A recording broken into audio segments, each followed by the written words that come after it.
Hello and welcome to episode 69 of Outnumbered the Podcast. We are talking about circle time today, and this is a time that you can spend with your little children at the beginning of the day or throughout the day, and it's going to make a big impact with a little effort on your part.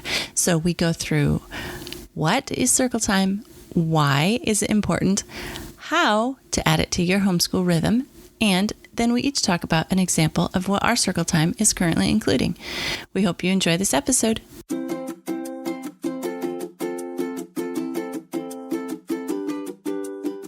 Hello and welcome to Outnumber the Podcast. I'm Bonnie. And I'm Audrey. We're experienced moms to a combined total of 18 children. Our mission is to help overwhelmed parents find peace in parenting and humor in the chaos. Come join us as we attempt uninterrupted conversation about parenting with joy and intention.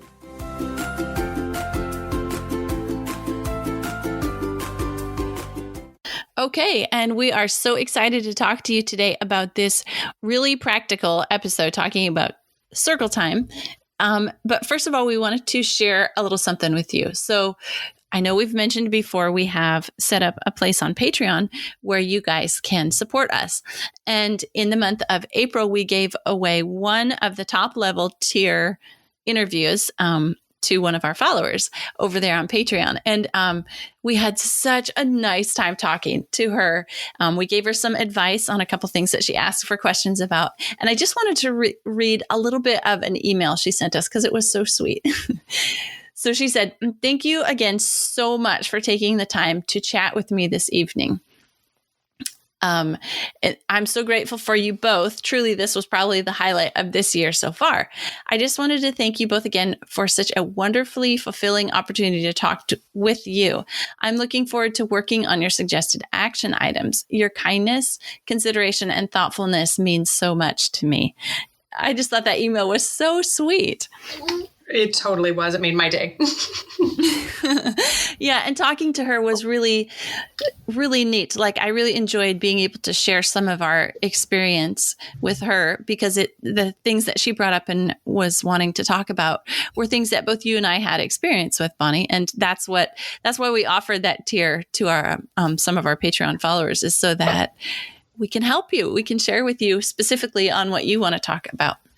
Right. Yeah, it was really enjoyable. And I felt like we learned from her as well. So on that note, we have loved hearing from so many of you. We get really, really sweet emails regularly from many of you listeners who have enjoyed the show and found one or two episodes or more that have really helped you in a time of need. And so on that note, we just want to remind you that we love and really, really rely on your reviews on iTunes. So if you could pause the podcast right now and run over and leave us a review if you haven't, we would be so grateful. It really helps iTunes, the iTunes algorithm, let people know that we're out there, because people are leaving reviews so they know people are listening. And then it always helps other mothers realize that, hey, this might be of value to me because this many people have appreciated it. So we would so love that. You can leave both a star rating, but the reviews really help because that's where you type something in and it could just be a short sentence. But we would love to see more reviews from each one of you. So thank you so much. Yes, absolutely. Thank you so much. We appreciate all the ways and all our supporters, and it makes it worthwhile for Bonnie and I to keep doing this. Yes, definitely. So we are going to launch into today's episode. We named this episode Circle Time. It's what we like to call this. But basically what we're talking about is the time when you come together with your children to start off the day. And this is something that's very common in homeschooling, probably what a lot of you are doing to gather your children together now that everyone is trying to do some form of school at home. But we've broken this episode into 3 parts to kind of explain it a little bit better. Right, exactly. We're going to talk about the what, the why, and the how. But first, I want to give you a little note about the when. So we almost called this episode Morning Time because both Bonnie and I do this thing, what we're going to be talking about the rest of this episode. We do it in the morning. I think because it sets a nice tone for the day and gets everybody started off on the right foot. But it does not have to be in the morning, first thing in the morning. It can be you can implement this kind of thing anytime in the day. So just keep that in mind. We're probably going to keep continuing to refer to it as in the morning and talk about why, but you can do this any time of the day. So that's the when. Right.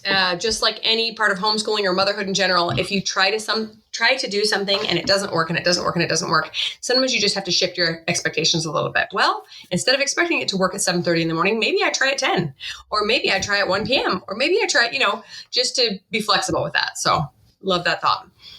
So we're going to start with the what. What does circle time mean for us? So I will say that our lives are pretty crazy with all these kids. And so circle time especially is valuable for families that have a lot going on, because for me, circle time is connection time. All right. So the morning is very easy for me to get caught up in doing my own thing. Kids left some pots in the sink from dinner, so I'm finishing those up. Somebody needs a run to the potty because they're working on going to the bathroom. And then the washing machine gets imbalanced and I have to go fix that. Any number of things come at me all day long. But when I make a priority to have this morning time, circle time with my kids, then I know every morning at 9:30 or 10, whatever is working for us at the time, everyone is expected to gather together and we do something that connects us that day. And if we're really going gung-ho on school, it's usually educational, a couple of educational things. If we're not, we're being a little lazy, then it might just be a great verse from the Bible and we play a game together. I don't know. It's just a really great time to connect with your kids before you go off and do your own thing.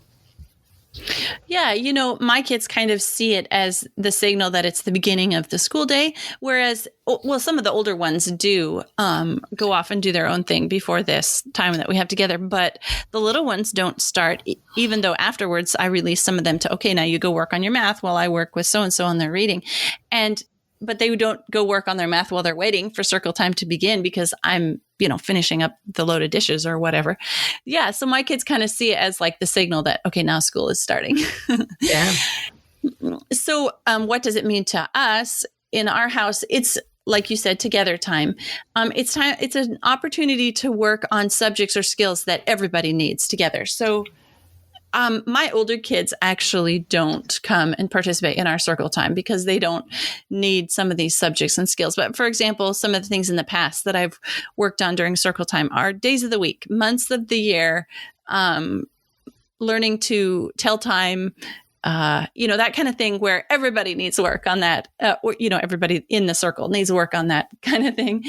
And so it's an opportunity to work on something for me to say at one time and spread the information to all the kids instead of working, okay, now I'm going to work on telling time with you, and then I'm going to work on telling time with you, and then I'm working on telling Yeah, no, but it's time for me to work with the younger kids and get them all together. And we'll talk specifically about what our circle time currently includes, because like you said, seasons in your life, our circle time has changed through the years, what we do, depending on which kids are included and what skills are needed. But anyway, that is what circle time means to us. That's awesome. I also want to add here that I have had the thought to work together, and maybe during our circle time, maybe a little bit later, but similarly on life skills with all those little kids at the same time. So if they master telling time on a regular analog clock, then maybe the next thing we work on is tying shoes, or maybe it's frying an egg or something like that. So that instead of your 5-year-old trying to help in the middle of dinner rush when it's crazy, that could be your learning time to just work on those skills. We're going to actually talk about how to load a dishwasher today. And then we're going to go load the washing machine. And then we're going to talk about how to turn on the dryer. Any number of things that you don't want to have to repeat yourself multiple times. And even if you only have 1 or 2 children, it's a great dedicated time to work on those skills that you want all your kids to have. So Yeah. I also find like on Monday morning, I find myself making announcements, like the announcements for the week. Okay, on Thursday, you'll notice on your schedule, I put that you don't have anything in the afternoon. Well, that's because you have, a dentist appointment or, whatever, fill in the blank. And so it's kind of, time for me to get information to a bunch of kids at one time.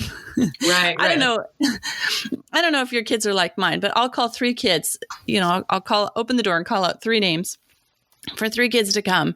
And the first one gets there and says, "What, Mom?" Just like, no, I called 3 of you because I'm not going to say what I have to say 3 times. Exactly. Oh, yeah, totally. Okay. So I'm always looking for opportunities to spread information with the least amount of effort from me.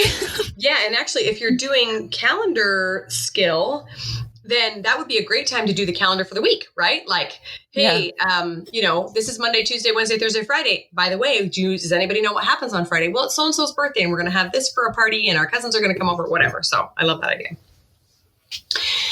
So the next segment of this episode is talking about why this time is important to our homeschool. So we've already talked a little bit about that, right? In the what, it's important to us because we don't have to repeat ourselves. It's a time for connection. And it starts off the day. And those are really my big whys as well. I will also say that it really helps my children realize that they're important to me. Now, we know as mothers that everything we do shows love to our children, right? You think I don't love you? I just made you meals 3 times a day for the last 16 years. Of course I love you, right? But sometimes they don't see that in our day-to-day just service at home.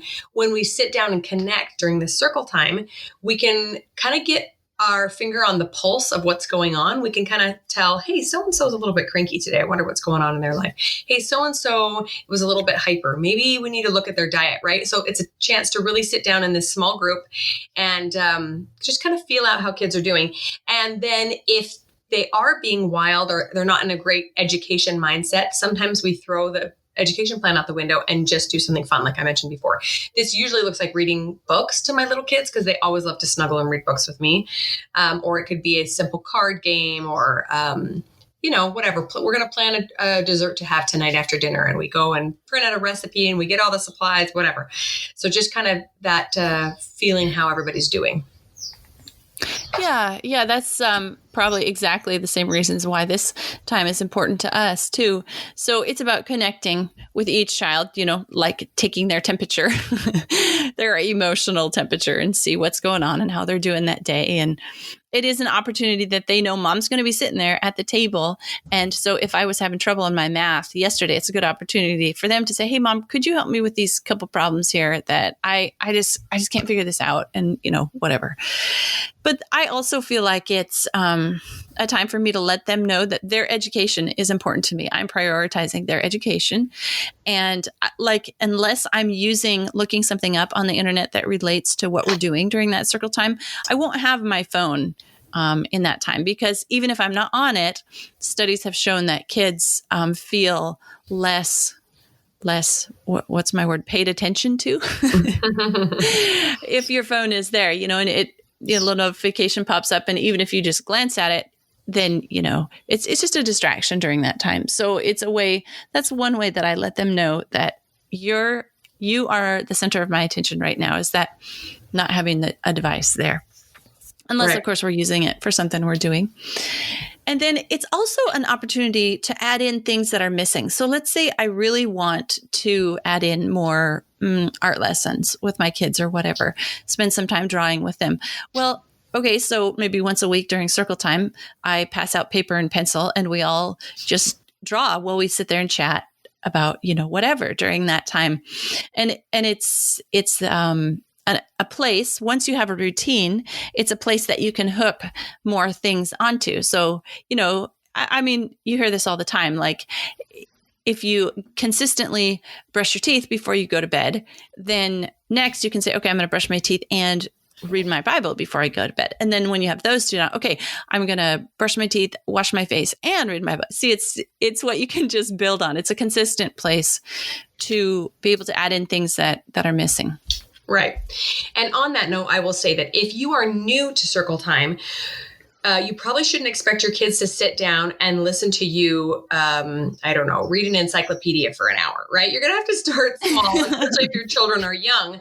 You're going to have to say something like, guys, we're going to get together and play duck, duck, goose. I don't know, anything that's going to get them excited and ready to spend a few minutes with you. And then you're going to read a book and then you're going to let them go.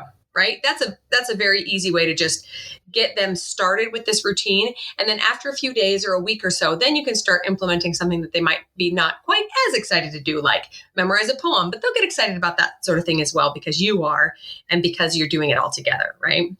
Mm-hmm. So a little bit more about my why is I want to go back to talking about that connection that I mentioned earlier. So we've all realized, probably, especially during this quarantine time, that our lives are generally very busy, and it's very difficult sometimes to have everyone together, right? Even in small families, somebody's at dance and somebody's at sports and somebody's at music class and somebody's doing something else. And especially as the kids get older, they all have more and more things going on. So, in our church, we're encouraged to have a once a week family night. So we usually do this on Monday night where we all gather together and we do a little lesson and we play a little game and we have a treat or something. It's usually very simple, but it's a gathering time. So I've started to look at circle time as kind of a mini family night every morning, right? So it's our chance to check in with each other, to come together, to just have that unity in family. And I've noticed that when we do not do it consistently, so we've been a little bit lazy the last few weeks ourselves, probably because I think everybody else is. Everybody's done with being stuck at home. So we're like, less motivated to do our regular school. I noticed that there's less unity in the home and kids don't get along quite as well. They don't listen to me quite as well. So I really feel like that connecting time in the morning is essential to our family unity. Yeah, that's a really nice thought. And I noticed that my kids kind of fall into a rhythm of it too. And if we skip circle time, that they just kind of are a little bit more squirrely that day, that they, it's like something is amiss. Yeah. Mm-hmm. Yeah. Okay. A little more why from me. Like I said, it's a consistent time and place to work on specifically on skills that need repetition. So multiplication tables is a great idea. If somebody's trying to get their 7 times tables down, at the end of circle time, they just say those out loud to me. Like, so then I remember to do it. And, or if, like you said, learning to tie your shoe, that's something that needs a skill that needs repetition. So if you practice that every day, then pretty soon they'll have that one mastered. But it's just a good place to work on, fit in something that just needs consistent repetition. And another thing that I like is that we use it as a time to participate together as a team. So I notice, when one of my kids kind of graduates out of circle time, they're not doing those activities anymore. I notice that they still kind of hang around, maybe in the next room or lean on the door jamb or something. They're just kind of still listening in because it was such a comforting time for them and they enjoyed it. And so, for example, we'll be talking here in a little bit about what our circle time includes, but one thing that we include in ours is probably no surprise to you guys if you've been listening for a while, is we include poetry in our circle time. And how we use that to participate as a team is the other kids, applaud for the child that just said a poem. And so that's kind of like cheering each other on and participating as a team, just building camaraderie and friendship during that time. So that's another reason why, like if we're singing a song together or saying a poem or the Pledge of Allegiance or whatever, it's a together thing that we do. Right. I was just going to add a little bit here about when a child might graduate from circle time. So I don't know if you have a specific age or milestone that you use in your home, Audrey, but for us, it's just kind of been right around when they are willing and ready to work on their own. And circle time is kind of a drag. It's no longer exciting. They don't want to sit there with all the little kids and listen to poems or read picture books or whatever. So at our house, it's usually been right around 10. But I have had a couple of kids, like you say, hang around a little bit longer or be ready to be done before. My twins are turning 9 this year. And one of them is definitely like ahead academically than the other one. So I'm going to be curious to see how this happens, if she's just ready to move on and go do independent work with the other kids, or if she wants to hang around her sister while she's still learning stuff. So that will be, you can just kind of play that by ear and see how kids do. Sure. Yeah, the when for us, it kind of goes less by age and more by readiness. But in general, we do history on 4-year cycles. So at the grammar level, that would be like first, second, third, and fourth grade. Then they move on to the dialectic level, 5th, 6th, 7th, and 8th. And they study the same events in history again, but at a deeper level. And then the last rotation for us is the rhetoric level, which is the high school years, 9, 10, 11, and 12. And they study the same events in history from creation to modern day, at an even deeper level than they did the first 2 times. And I usually find that when a child is going from grammar to the dialectic, from grammar level to dialectic level, is when I stop working with memorization skills on them, because it's usually around the time where they just don't need it anymore. I mean, their memories are really good and they don't need that poetry memorization time anymore. And I wonder too, like just thinking about it, if part of the reason that I let them go and don't make them, require circle time for them anymore is just because of the number of kids that I have left in the circle time. And if you have, 3 kids reciting a poem, it takes a lot less time than if you have 7 kids reciting a poem. So that might, totally. That might just be a convenience thing for me, but that is generally when we have found that they're ready to move on. Okay, so we are going to move on to the how of implementing circle time to your homeschool rhythm, or even just your regular day. So let's say you, when we do go back to school in the fall, you have big kids that go, but you have some preschoolers at home.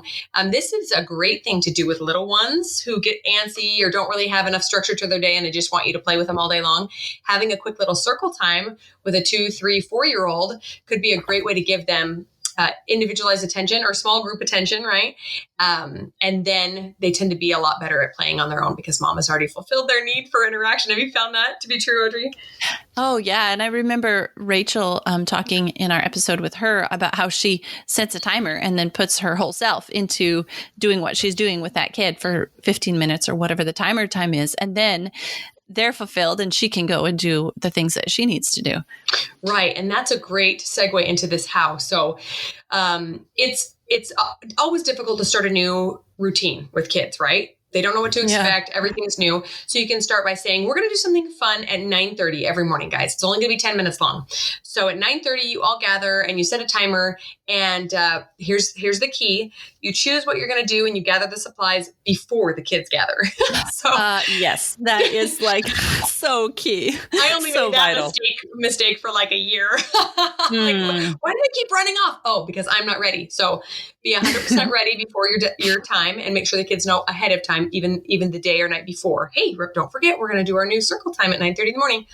So they know, they're supposed to be out and have some stipulations for what they need to do beforehand. So you need to be dressed and have eaten breakfast, and then you meet up.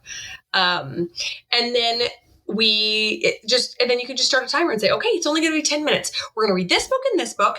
And then we're going to get up and we're going to do the Pledge of Allegiance, maybe some jumping jacks, get some, wiggles out. And then we're going to do some math skills out loud. And I'm going to say 2 + 2, and I'm going to point to a kid and they have to tell me the answer. Whatever you choose to do. Like, the world is your oyster. You can choose any number of things that you think will work for your kids and their ages. But the trick is just communicating ahead of time what time it will be and giving them an end time as well. I tend to try to cram as much in as possible. And my kids just start getting this glazed over look in their eyes, and then it just devolves and nobody likes it. So those are my 2 main tips for how to make it happen: is the setting a specific time, being prepared ahead of time, and having an end time. Yes. Love those practical tips. Okay. So I had some tips. Start small. So you may want to add in a bunch of things that are missing, like I was talking about earlier. Just start with one. And then when you and your kid get through it in a fun, positive way, then when they're used to that, then you can add in something else. But just start with one thing, or just start small. So like in the past, one thing that we did in our circle time was weather. And every day the kids would run to the window and look at what the weather was and then mark it down on a chart. That was something that we did in our circle time.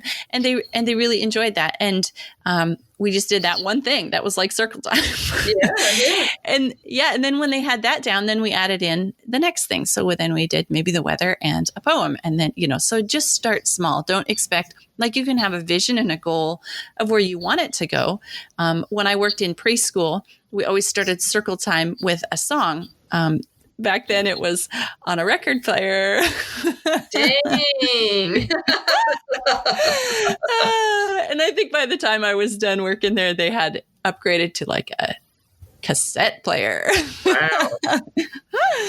But anyway, go ahead. I was going to say you're dating yourself. I know. But I think, like CDs were even around then. I think the reason they had that was because it was that was what they had. And they had all the records already. And they're like, well, these are perfectly good resources. Why would we get rid of these and update? Right. No. Okay. So then that was a time playing a song was kind of the signal to everybody in all the preschool to come in from all the different areas and gather together in circle time and sit down. And there's even little finger plays. This just popped to my mind. Now I'm thinking about my experience teaching preschool. Open them, shut them, give a little clap. Open them, shut them, set them in their lap. There's little finger plays you can do to kind of get the kids settled down and quiet and ready for whatever thing you're trying to teach or work with them on during that time. But kind of when you have a bunch of littles being wiggly, some of those little finger play things are fun. Yeah. Okay, my next tip for how to do circle time is just be consistent. If you do it one day and it doesn't work out very good, it's okay. And do it again the next day because every day that you do it, it's going to get more consistent, more routine, more familiar to them, and it will start going better. I know that every time in the fall when we start our circle time after having not done it all summer, it doesn't go very good for about a week, but then they get used to it again. And then they settled in and it goes better after that. But don't give up after the first day that it doesn't go well because it might not go very well the first day or the first few days. And my last tip is have fun. Do something you enjoy. Don't bring something into this time that you hate doing. Okay, just don't, because that's going to translate to them and they're not going to enjoy the circle time if you're not enjoying it. So you're having fun, they will have fun. So those are my 3 tips for how to add in a circle time to your own homeschool practice.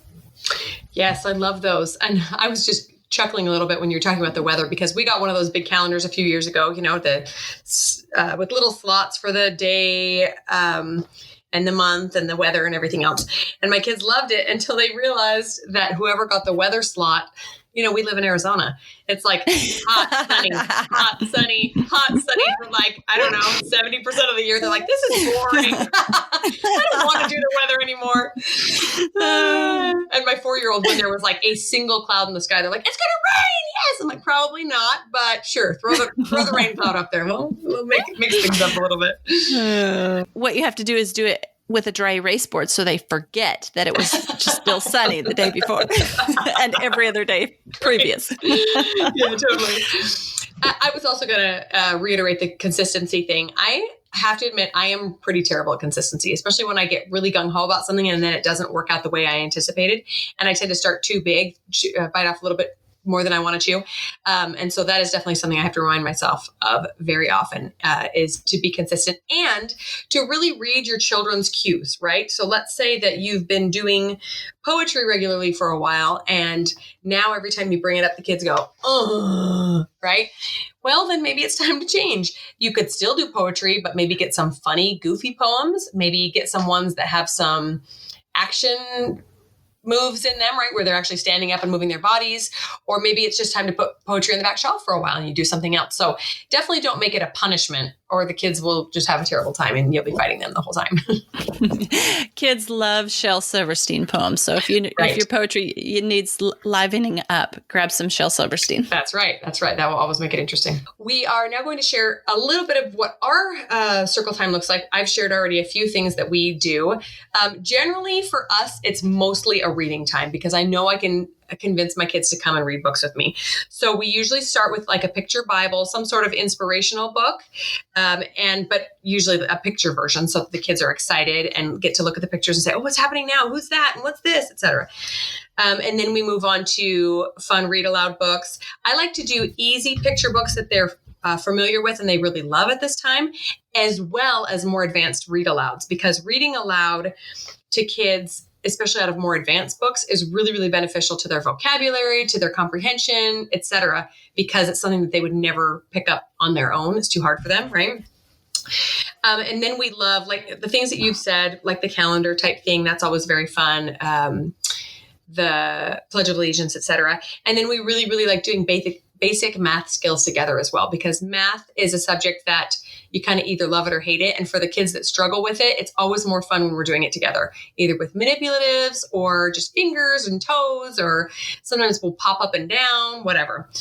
And then finally, I was going to share that circle time is also a great time to do fun, messy activities that you don't want being done out of your supervision, right? So let's say you want to do a read aloud book and the kids are being kind of fidgety.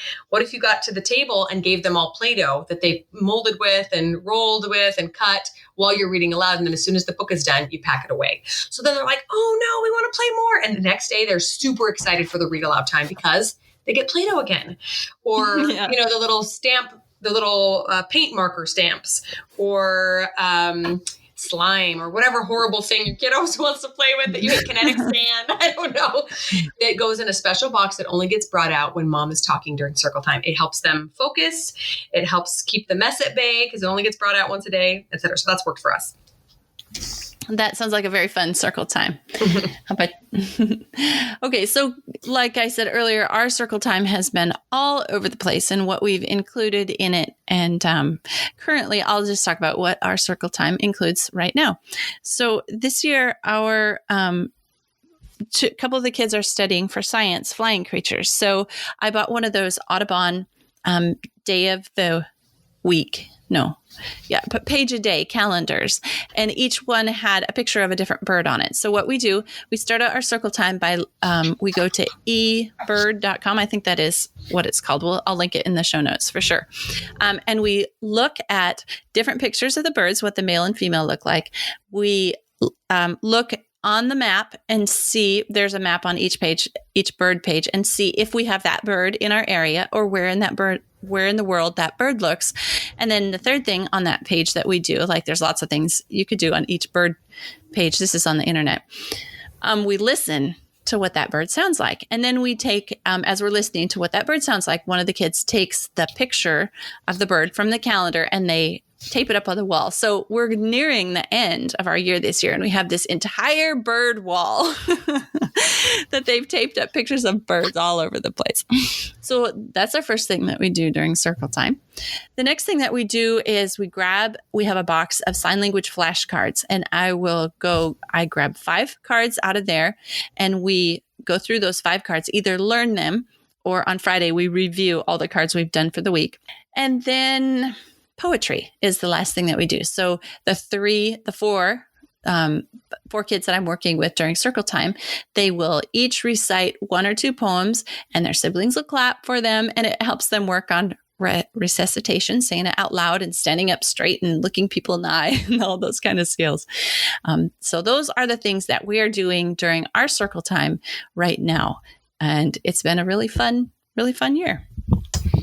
You are an inspiration. I need to do more. But I do love your whole bird study. I think that's super fun. And I have also been collecting, Arizona has this like Arizona Highways magazine that they send out that's very into the wild of where we are, right? So that's another really, really fun thing that you can do, is just to collect materials of the, the local wildlife or plant life in your area, so that kids can start to recognize things. And circle time is a great time to implement that. Like, you guys, look at these cool trees. Has anyone seen one that looks like this, or birds or other animal life, etc.? So that's a good inspiring thing. I'm going to start doing that. Yeah, that sounds really fun. Another thing I have done during circle time in the past is we have a microscope, but it's quite expensive. I mean, it's a really good microscope, but it's quite expensive, and I don't want the kids handling it on their own. So sometimes at the end of circle time, I'll say, okay, does anybody have anything they want to look at under the microscope? And that's a real good time for me to be supervising the use of the microscope, and then get to see, what does a hair look like magnified 40 times or whatever. Right.